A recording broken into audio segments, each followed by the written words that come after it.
Man installing lights in Octagon house finds staggering sight in the wall.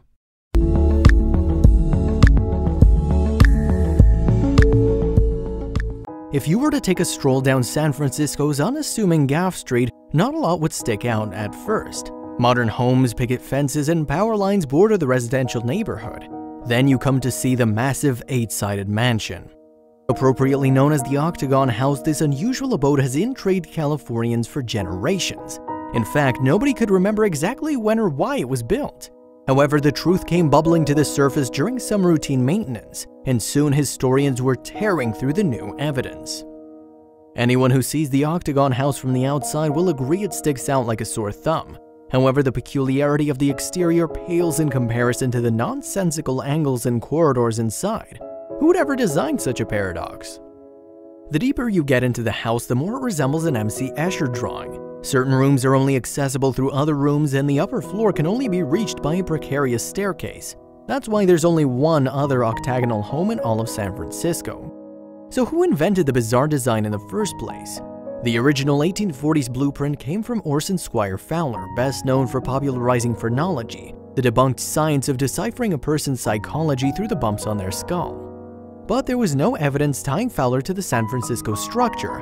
Located in the Cows Hollow neighborhood, once a hotspot for the cattle industry, the Octagon had barely any records, and 20th century scholars couldn't find any documentation about its origins. So why was its history so obscure? The biggest cause was the catastrophic 1906 earthquake, which leveled 80% of San Francisco and killed 3,000 people. The Octagon was yet another victim of this mass destruction. While the skeleton of the house stood strong, an entire side of the house collapsed during the earthquake. The Octagon would require extensive repairs, but that wasn't the only big decision made about its future. The owners at the time chose to actually move the entire building across Gaff Street. That costly process including some renovations to the Octagon, but that family didn't stick around for long. The deed bounced around a few other proprietors before landing in an unusual set of hands. By the 1920s, the building wasn't even a private residence any longer. Pacific Gas and Electric Company purchased the site with the intention of building a power station. That plan involved blowing the octagonal structure to smithereens. Fortunately, they never got around to revamping the historic site.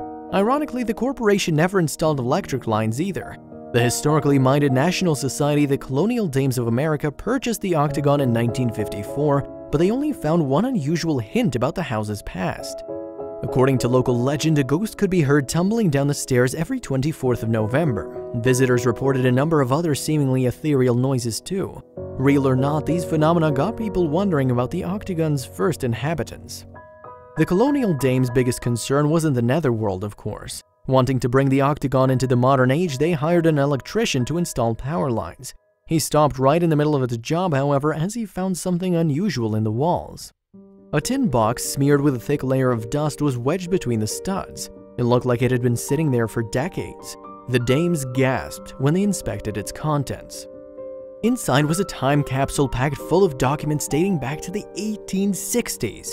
The family who built it and first lived in the Octagon must have left it, though who knows if they'd intended for it to go undiscovered for a century. The truth thus spilled out. William McElroy left the East Coast to strike it rich during the gold rush. Unlike the throngs of prospectors, he turned his attention to milling rather than panning for gold. McElroy did well enough to bring his wife Harriet out to join him. Pooling their resources, William and Harriet built a trendy octagonal home in San Francisco. They had a great view of the booming city thanks to their many windows. "Look whichever way you will and you observe happiness, prosperity, and wealth," wrote William in one letter. The Octagon was under construction for 2 years during the 1860s. The McElroys exchanged letters about it with friends and family, and they also made note of contemporary events like the Civil War. Upon the house's completion, the McElroys were thrilled with the final product. They raised their daughter Emma there and remained in the house for about half a century. After William's death, the family rented out a couple rooms, with one famous guest in their ledger. That was journalist Daniel O'Connell, best known for founding an elite men's social organization called the Bohemian Club. The Colonial Dames were shocked by all the untold history that happened right within these 8 walls. Now open to public tours, the Octagon house regales visitors with this once-lost narrative about the McElroys. The Dames have filled every room with historical memorabilia to help connect the building's story with America's rich past. The Octagon has also redesigned the yard to reflect landscaping trends from the 18th century.